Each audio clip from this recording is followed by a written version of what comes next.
Victim or victor, you always have a choice.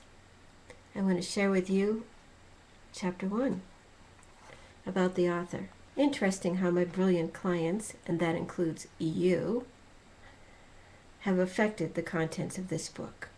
At this point, I've been working with clients for over 10 years. What I do is empower people like you to attract possibilities. Many people call my professional personal success coaching or life coaching. Up until a few years ago, didn't even exist as a career. For much of my life, people would come to me and share intimate details in an airport, on a plane, or in a doctor's office. Listening came so easily to me that I didn't think of it as an opportunity or a possible career. My programming was that a person should have to work hard.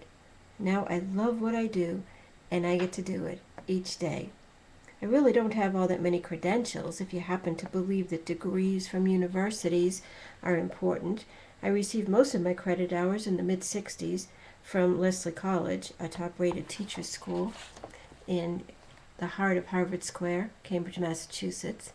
My dad always said that's where all the nice girls go to get educated.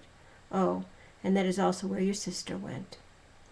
I was just 12 credit hours short of a BS degree when the love of my life decided to dump me. I became the ultimate victim. After that, I took several credit hours at different colleges and universities, including Cape Cod Community College in Barnstable, Massachusetts, Boston University, and also IBM School. I have several certificates, including one from the Gemological Institute of America. I owned and managed Accent Jewelry, a highly successful jewelry store in a major mall from 1971 to 1991. I have several certifications in the personal development world, and where I'm currently fortunate to be connected to the Nightingale Coning Corporation, where I'm recognized as an expert. In addition, I am qualified and certified to coach in the following areas, and there's a whole list here that you can look at. I have over 10 years experience in many wonderful teachers, mentors, mastermind groups, and coaches who continue to serve as resources for me. Often during a session with a client, a question pops up that requires an answer or an explanation that I may not have a ready answer to.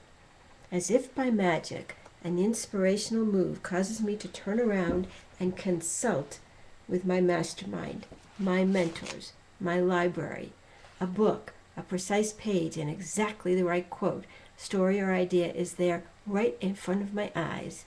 Incredible! I can honestly say that the words come to and through me.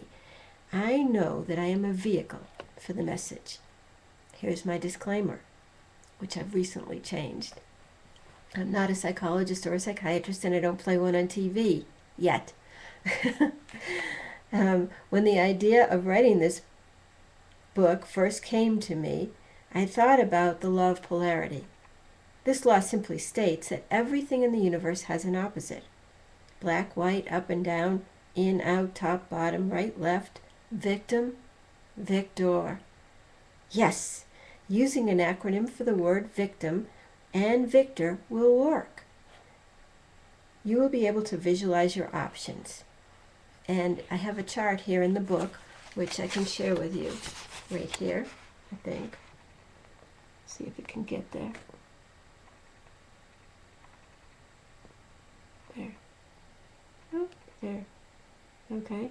Victim or victor, you always have a choice. And you can see the characteristics of the victim and the victor.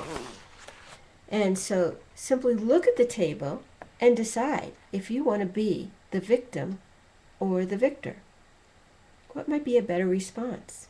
Which characteristics are you going to allow to surface? My expectation is that you will use this book as a tool, that you will choose to respond rather than to react, and that in doing so, you will improve your results. I had an original chart, and here's the original one. Oops. Here's the original one. You can see it's much bigger there. And then I decided to keep it simple. Keep it super simple. And the choices were easy. And then once I had that done, the book began to write itself, really. I believe that the victim is the default mode of the universe, and that it's very easy to fall into this lack, limitation, and victim way of life. The victim is vague, ignorant, critical, troubled, impossible, thinks everything is impossible, and is a martyr. The polar opposite is the victor. The V is for visionary. The victor is a visionary. He is full of integrity, he or she. A thinker, creative, a thinker, optimistic, and able to respond. Response able. Now, aren't these the characteristics that you would rather choose to exhibit on a daily basis? That's what I thought. When excuse or victim mentality surfaces in a client's verbiage, I have the ability, and perhaps it's a unique ability, to detect it. People are so used to speaking that way that they don't even think about what they're saying. I may say something like this: is it okay with you if I reflect back to you what you just said to me? That's one of the things that happens in a coaching session. I will reflect back to you what you say to me. Because sometimes when you hear it from a third party, you're like, wow, did I really say that? So what you said, back to the book, what you said is that your boss doesn't care about your situation and just keeps adding more and more work to your load. He's such an idiot. Oh, and you worked over 70 hours last week, and because the people that you work with don't do their job, so you have to do their work plus your work, and that you'll never get it all done, and that you don't get credit for anything that you do, and you didn't have any time to work on your own project because you were so busy doing stuff for everybody else. Is that what you just said? The response is often, yes, and I don't like the way that sounds. Wow, I am sounding like a victim. And then I have this little caricature, emoticon, if you will, who represents our victim, the oh me, poor me, why me syndrome. Many of us create, give energy to, and live in victim mentality. On a subconscious level, that is. After all, it's pretty obvious that we wouldn't choose to do this and exhibit these qualities consciously, because the victim is weak, powerless, out of control, a loser, defeat. It is, however, easy to fall back into that pattern. The good news is that you will now be aware, as I am, and choose to employ the tools to climb up and out sooner. How about you? Have you ever played the blame game? You know, recently I saw a commercial that highlighted the negative side of society. Imagine a group of people sitting in a conference room, a boardroom, with a huge whiteboard, and suddenly someone says, okay, let's play the blame game.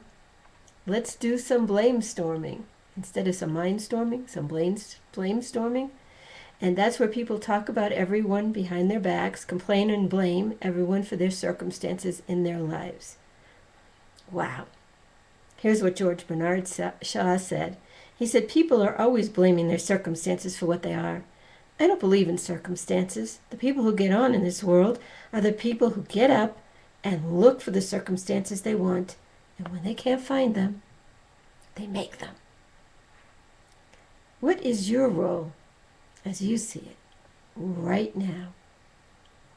Write it down. You are, after all, the star of your life. Are you playing the understudy, the victim, or are you playing the lead role? Until next time, this is Jan Payne, empowering you to attract possibilities.